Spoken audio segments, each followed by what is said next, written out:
What's up, everybody? Here we are, live at Performance Marine. Let us know what questions you have, anything about fast boats.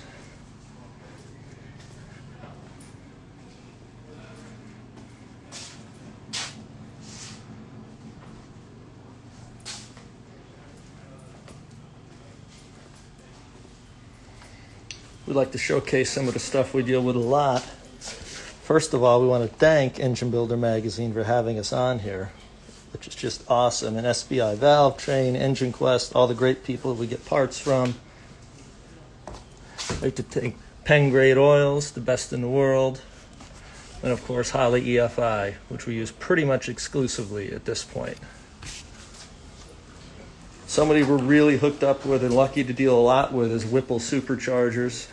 We're one of the original 3 Whipple dealers. We actually have them in stock. Whipple came out with a new port injected intake manifold we've been trying to use. Pretty cool if you check it out for the new 3.8 liter Gen 5 blower.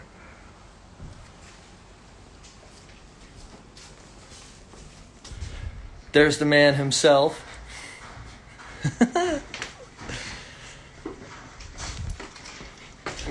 Outside we have a 38 fountain we just finished a set of 575s for. Because it's not Innovation Marine, it's Team Saris Performance Marine.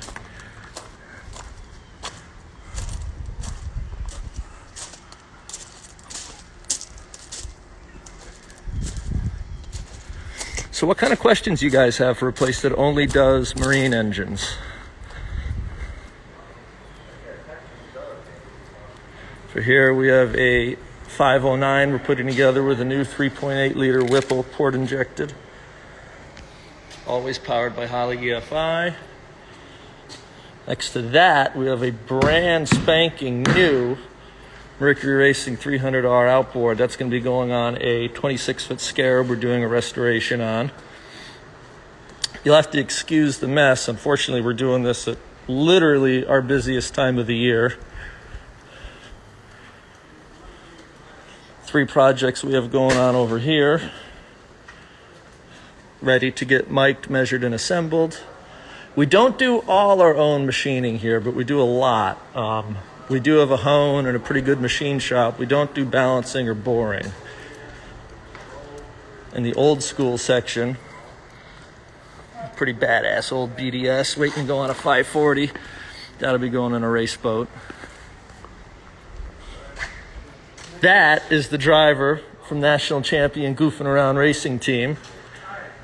We do outboards too.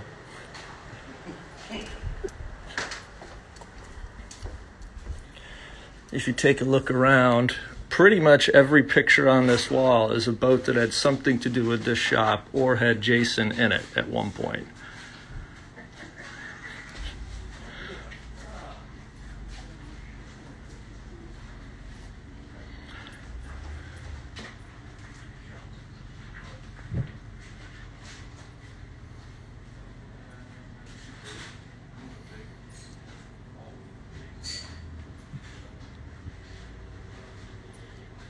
Some of these boats were back when he was running a marina in Fort Lauderdale called Harbor One.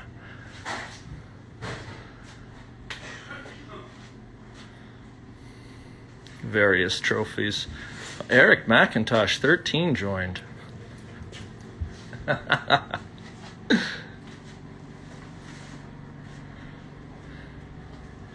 That, if any of you know the story about Don Arnow and Ben Kramer, the short version is Ben Kramer literally had Don whacked after a bad business deal.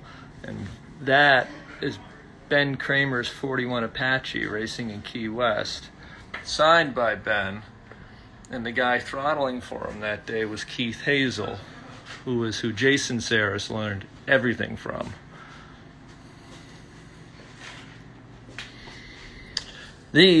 Part of being a marina is you can't just be an engine builder. You have to be pretty much a full service marina, which unfortunately includes dealing with outdrives. So we're really lucky that we're hooked up with Mercury and Mercury Racing. We're a Mercury Premier dealer. We have been since 1987. And these are a line of outdrives waiting for various different things.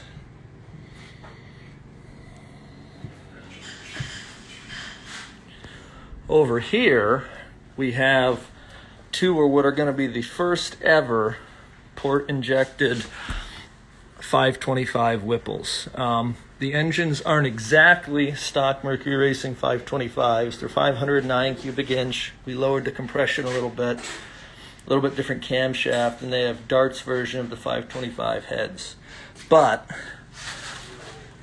pretty shortly, because of the R&D we're doing with the awesome people at Whipple Superchargers, you will be able to buy 3.8 liter port-injected Whipple kit for your Mercury Racing engine. And that's going to be a game changer. Very much so going to be a game changer. If you just look at the awesome craftsmanship, awesome powder coating, awesome everything.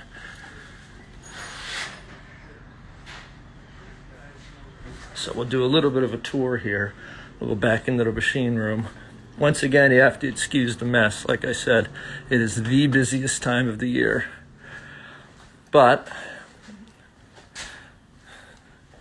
another part of the business we're in includes being able to custom fabricate stuff. It's not like doing an LS engine in a hot rod. There is no summit racing for what we do. If you need a bracket, you have to make a bracket. And that's where all these tools come into play. It's basically for milling heads, as most of you probably know. But this Bridgeport and that lathe have saved us so much time with making dash panels, motor mounts, brackets for engines, brackets for ECUs.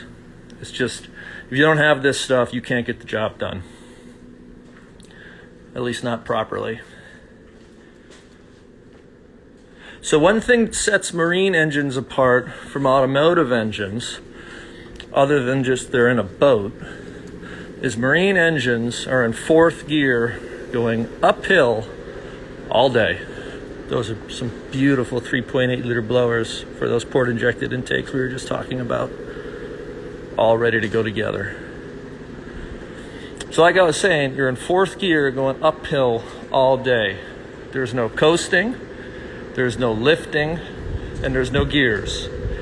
So when you build something like this, a lot of people always ask, well, I saw in Hot Rod Magazine or something, you know, a 502 with okay heads and an okay intake and some compression in it and a big old lumpy cam made 800 horsepower, right? Why do your supercharged engines only make 800 horsepower? Which depends on what we're doing, by the way. And it's simple. Heat and use. Fourth gear, uphill all day. If you take your typical car engine and put it in a boat, it will not live. It just won't. You have to keep all of that in mind when building this stuff. We also, what we do is endurance racing. So you can see we were actually lucky enough to win a world championship in our boat. We've actually done that 6 times now. When we go to a race, we're at wide open throttle for an hour in the ocean. It's not a 10-second pass. So you need to build an engine that's going to live, and we do that all season long. Another thing we have to deal with, what a lot of car guys don't realize, is something called reversion. So boats have wet exhaust. The exhaust is literally cooled by water. If you run too much cam with too much overlap and don't have enough lobe separation angle, you will literally suck that water back up the exhaust and into the combustion chamber. So it's another reason, generally, marine engines don't make the power automotive engines do. We have way more limitations to deal with.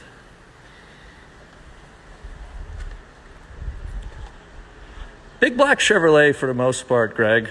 That's still what Mercury Racing uses for the most part.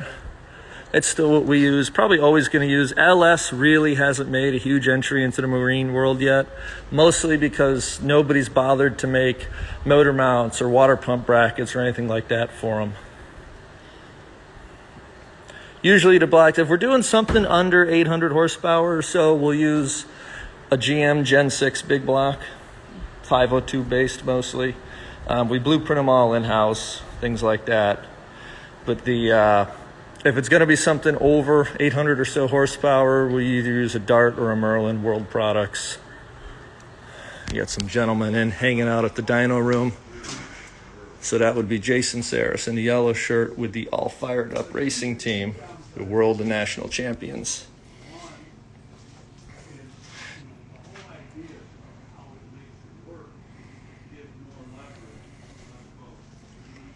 This is actually kind of cool over here.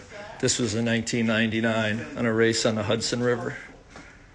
But then again, you got to consider two things. When you're running in a limited class, you know, taking a lot of effort to try and make it go faster than the class allows. So here's what would be a stage 2 Whipple port injected intake.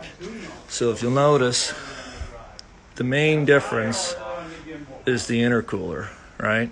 So a stage 1 only has one set of in and out, which is what this is right here.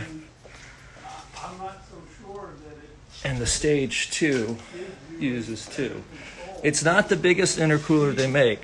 They call it the MOAC for mother of all coolers.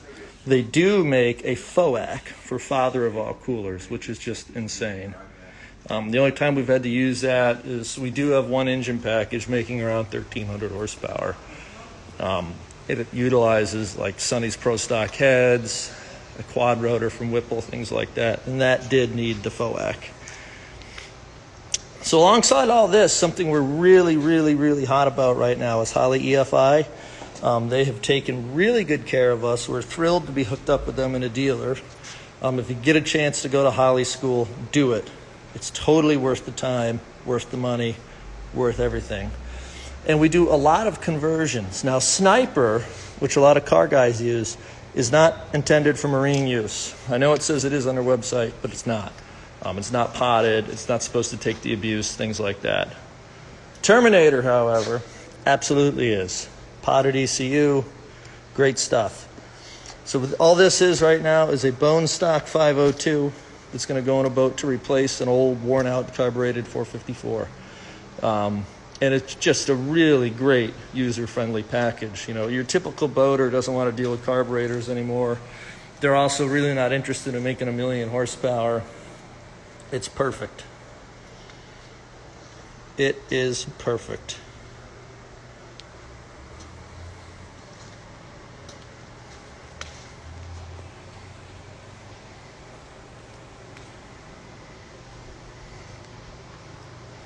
Somebody asked earlier about valve train components. We do a lot of Mercury racing valve jobs. If you're not familiar with Mercury, they're pretty much the premier engine supplier for the marine world. And their 525 packages and 600 and 700 packages all basically run the same heads. They're built by Edelbrock for Mercury. Same springs, same rocker arms, stock GM lifters. They... And around 250 hours, which is another thing to keep in mind. Boats, we don't measure it in miles, we measure it in hours. They need valve jobs. They don't have a ton of spring in them. And they just beat themselves up. You know, the rev limit's at 5450, and depending on the use of the boat, they're left there and run really hard. So part of that valve train service for us would be milling the heads, new valve springs, which we run Isky 8205 SPs, which we're just very happy with Isky. We always have been. Great company to deal with, great company to work for. They've never let us down. We used to use Crane Gold rocker arms. That was the industry standard for the marine world. Mercury used them, we used them. A lot of people used them. If you weren't running a shaft mount rocker, you ran a Crane Gold. Unfortunately, as most of you know, Crane is basically gone. So now we run Comp 1620s, which are awesome as well. Just no problems whatsoever. All excellent, made in America stuff. When we're doing those valve jobs, a lot of that stuff we buy from SBI. Especially the valve seals and stuff like that. It's another excellent company to work with. we're so happy to have them on board with Engine Builder Magazine. And part of what's bringing you this Instagram live feed today, which I apologize if it's a tad awkward. It's definitely the first time we've done something like this.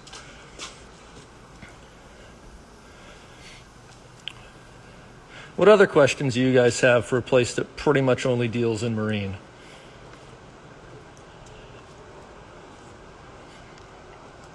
There's just something about an old school blower setup that's just cool, isn't it?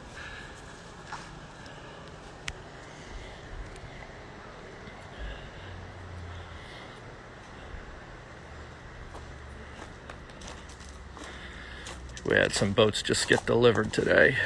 Nice brand new Cobalt. The new Whipples are awesome. It's a great company to deal with if you never have.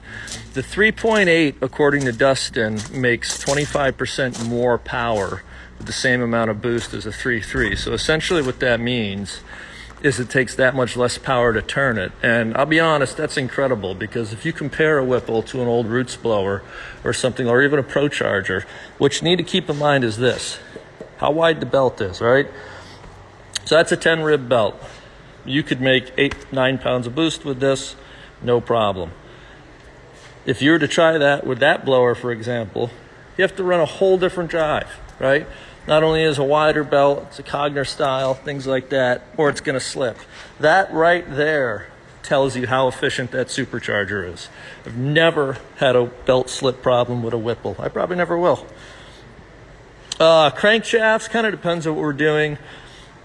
I have nothing wrong with a GM Gen 6, like one-piece seal style 502 crank, up to around 750 or so.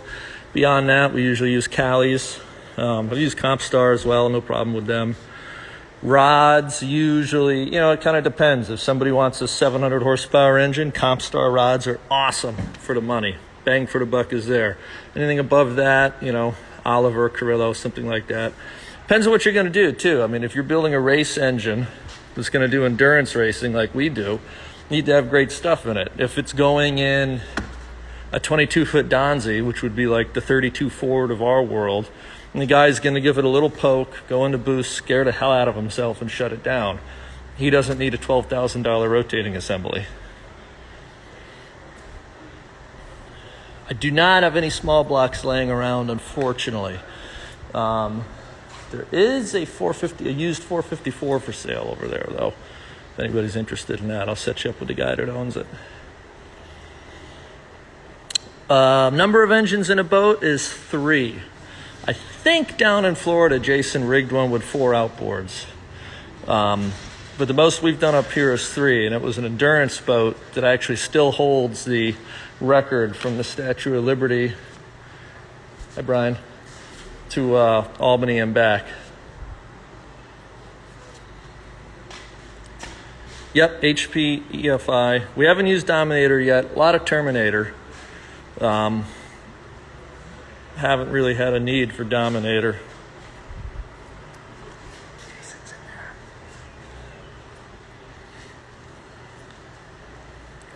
Probably what we do the most of here is in the winter, we do a lot of custom builds and a lot of boat rigging and restoration. So somebody will buy, like if somebody bought that fountain there and brought it to us and said, I really just want it to go a nice, reliable 110 mile an hour boat or something like that.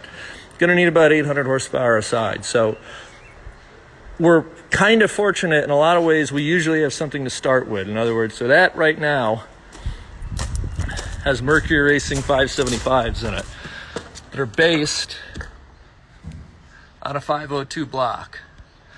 So if this guy said, I want to make 800 horsepower, we've got a great starting point. We've got a great rotating assembly. We've got a great engine block. We just throw the heads out, they're iron. It's flat tappet, so we need to make it hydraulic roller, things like that. But we're fortunate in that respect. We usually have something to start with. We do a lot of upgrades too. So this winter we did quite a lot of just supercharging stuff. Again, with Whipple. We don't generally do fiberglass and paint work, which doesn't break my heart, as you can imagine. But we do a lot of custom rigging, which would be like in a car, running the wiring, building a custom dashboard, things like that. Most of the race boats that come here come as what's called a bare hull, which would be like an empty chassis in a car. So like most of the boats on this wall came here totally empty. All right, buddy. Good luck.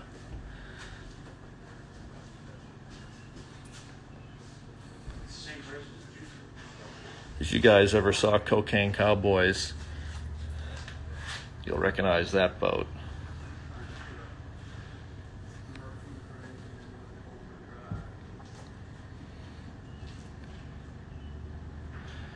How early do we need to book for the one? I have a Saris Tunes 900 I'd like to put a new Whipple onto. Okay. Well, you're talking to Johnny Saris.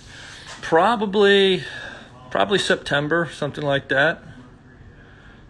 Get a hold of us. Either go on our website, teamsaris.com, send me an email at johnny@perfmar.com. Perfmar is just short for Performance Marine. Which engine do you have? Which boat is it?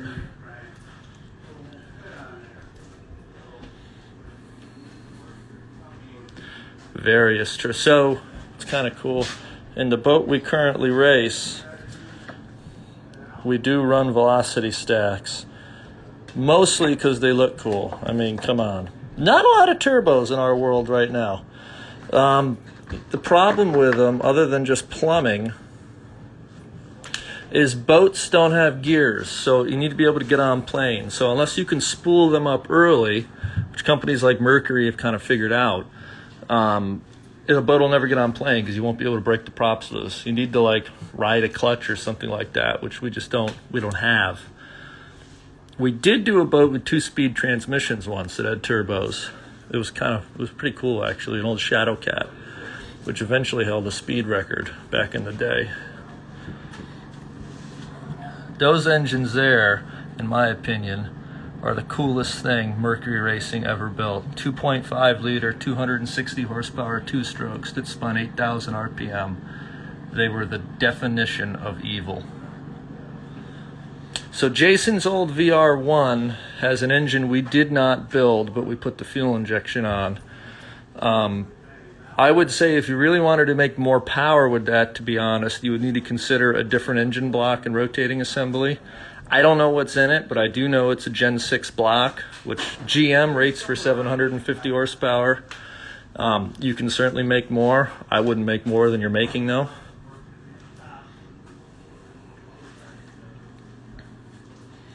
There's some real old school stuff here. That would be the first boat that my father, Jason Saris, who started this business and still owns it, raced in. That would be 1982. And that's us after we won our first world championship coming in the inlet.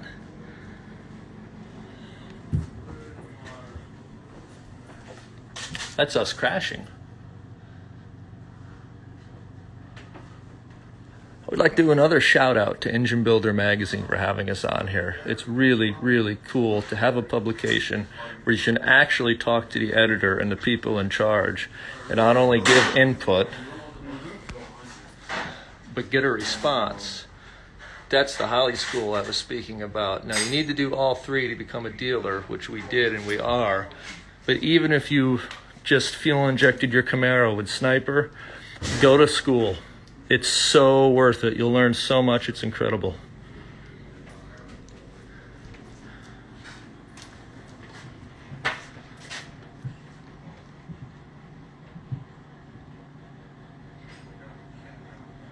Big Chief heads? No, not laying around, unfortunately. We used to use Sunny Pro Stock heads on that engine, so I basically had Big Chiefs on it.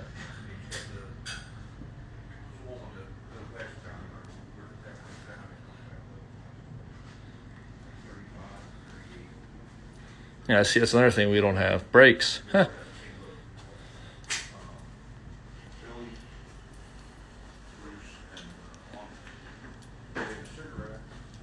Tell you one thing that's really becoming tough in our world is because boats, a lot of real high-performance boats have fiberglass fuel tanks. Fiberglass fuel tanks do not react well at all to ethanol. So when it's not really a big deal in a car, or sometimes even beneficial, I know there's guys making a ton of power running ethanol out there.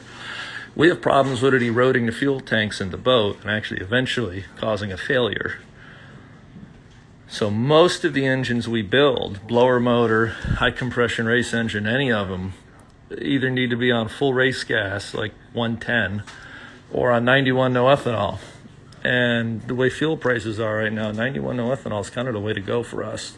So if I build somebody a 900 horsepower blower motor, I kind of need to build a 1200 horsepower blower motor and detune it to make a reliable 900 horsepower, which is the way we generally do things anyway here. Again, fourth gear uphill all day. It's such a hard environment on these engines. That's our friend Ryan Beckley having a bad day in his race boat. Everybody was okay though. They actually raced it the next day. They fixed it and raced it.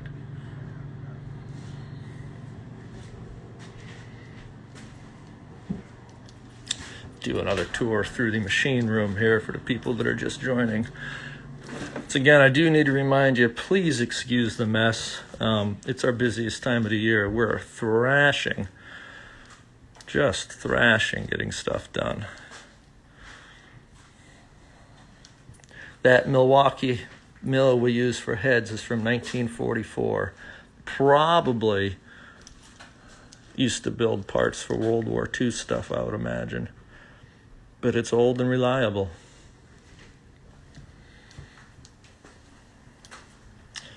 For guys out there milling aluminum, cutting aluminum, doing anything with aluminum, this is your new best friend. Don't use WD-40.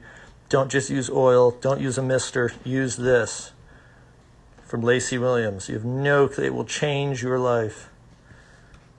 Makes everything cut like butter.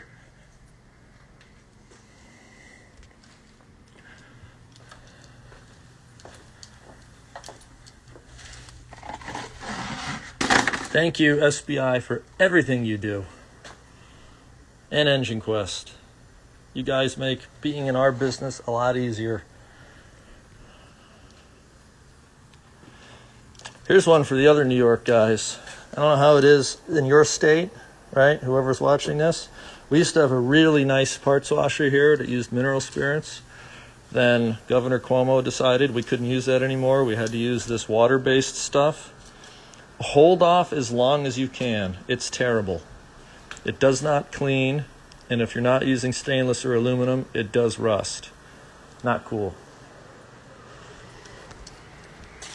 Take another look at this Terminator engine over here and give another shout out to Holley Efi.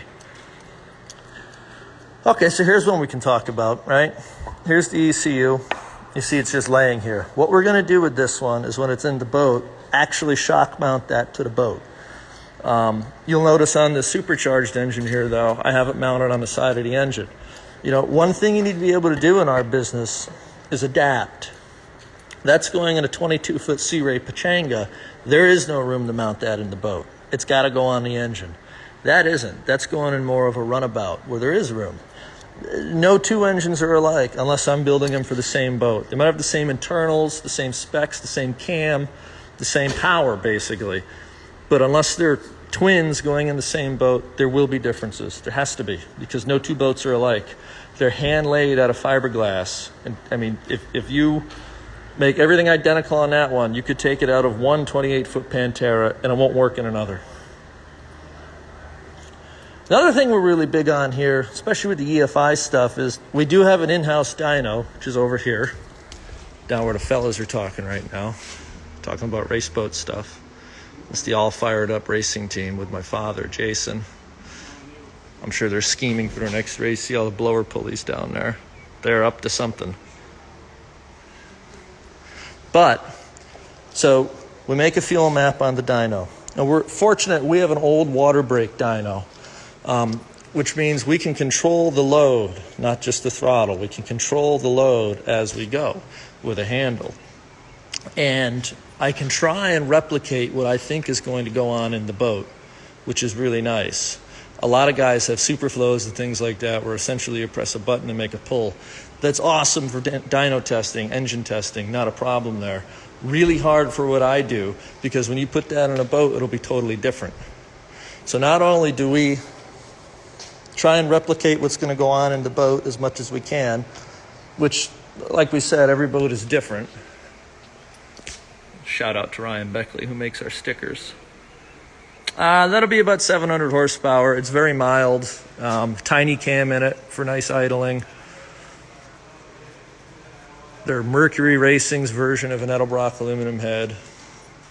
8 3/4 to 1 compression. It's going in a small 22-foot boat, so it's already going to be terrifying. But what we do when we run an engine on the dyno is we try and replicate everything that's going on in that boat. In other words, their exhaust system we use, or we use our own. We own 3 different styles. We find out what size propeller is on it. We try and think about what the boat's going to do. How much fuel is it going to take to get a boat on plane? It's going to take a lot less fuel to get this 22-foot Sea Ray on plane than it does our 32 Cobra. And those are things you need to keep in mind. It's why closed-loop self-tuning doesn't really work for what we do. You have to be able to make a fuel map work for the application. It's not one size fits all. We're also very picky when we blueprint a bottom end, because Mercury would tell you, and Mercury built some amazing things, like rod bearing clearance would need to be 2.5 to 3.5 thousandths. You know, that just doesn't work for us. It's, again, you get into a situation where you cannot control the environment. If the guy puts the boat in the water in May and the lake temp is 45 degrees, that engine's going to have a real hard time making any oil temp, even with a thermostatically controlled oil system. So I don't want to leave the rod bearings at 2.5 thousandths. Contrarily, I don't want to leave them at 3.5 thousandths either. That's too much. You're going to have problems. So we get really, really, really picky when it comes to miking out an engine. And it's kind of how you have to do it.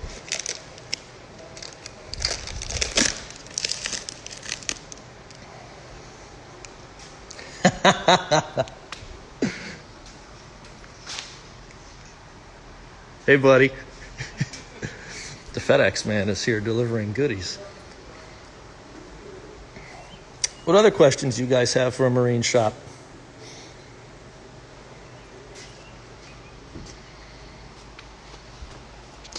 We used to use Excel all the time. We're very lucky. We were actually in Excel EMIC when Holley bought them.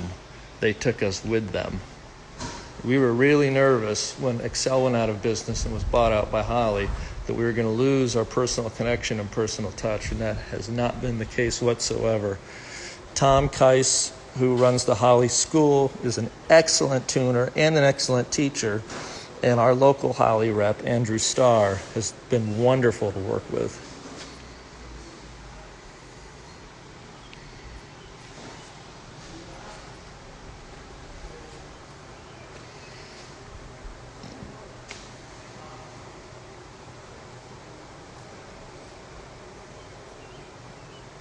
If you car guys aren't really familiar with Mercury Racing, get on the internet and look it up. They actually do make a dual overhead cam crate motor, 860 horsepower for a car. It's pretty slick. It's all built in-house. Their castings, their everything. And they actually make that engine with 2 turbochargers on it from 1,100 to 1,700 horsepower, available for racing only.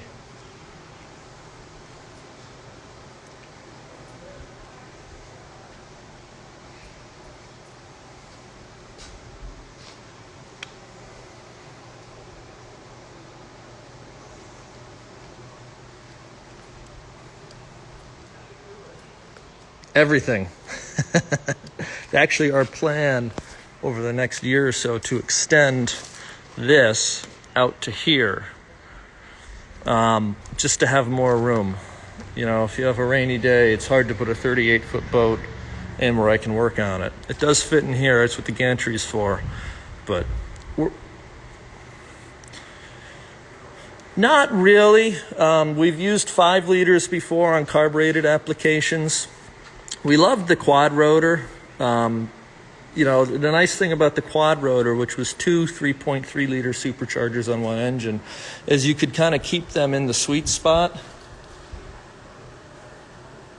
They always made about the same power top end, one huge blower versus two smaller ones. But the two smaller ones you could keep at a much happier RPM and keep them efficient.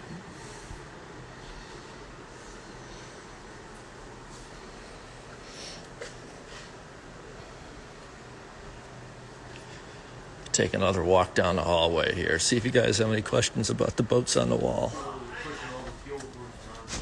Right there, behind that Whipple box, is 3 CMI boxes, which is Custom Marine Inc.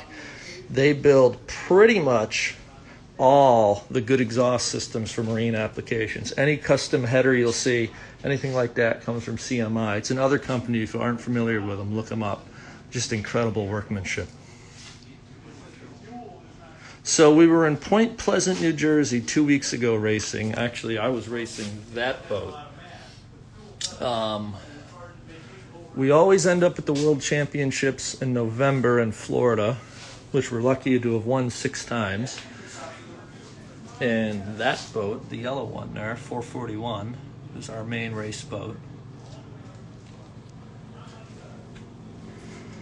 We're not going to do a ton of racing this year because of how busy we are. The fellows in the dyno room, that's their race boat right there.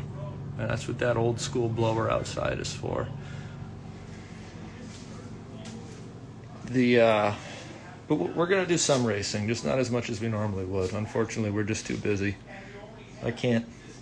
My customers will burn my shop down, I think, if I go to a lot of races. And I wouldn't blame them. Somebody asked earlier about how many engines you put on a boat. Usually when it's more than 2, they're outboards, which is why we were talking about these earlier. That is just one of the coolest things Mercury ever built. 2.5 liter, 2-stroke V6s for 8,000 RPM, 260 horsepower. That is a fact.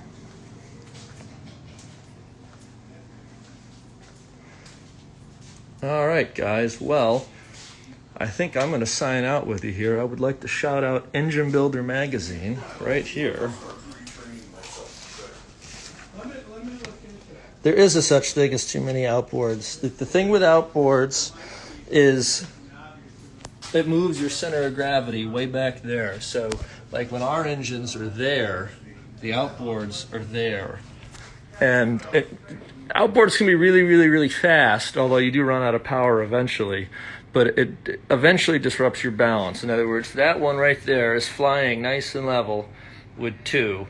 If you put 3 on it, you'd have to start adding weight up front to make up for it, which would just, you're going to go backwards eventually. But I would like to shout out Engine Builder Magazine, SBI, and Engine Quest for having us on here. Please check out our website at teamsaris.com, and we will catch you next time. Thanks so much, everybody.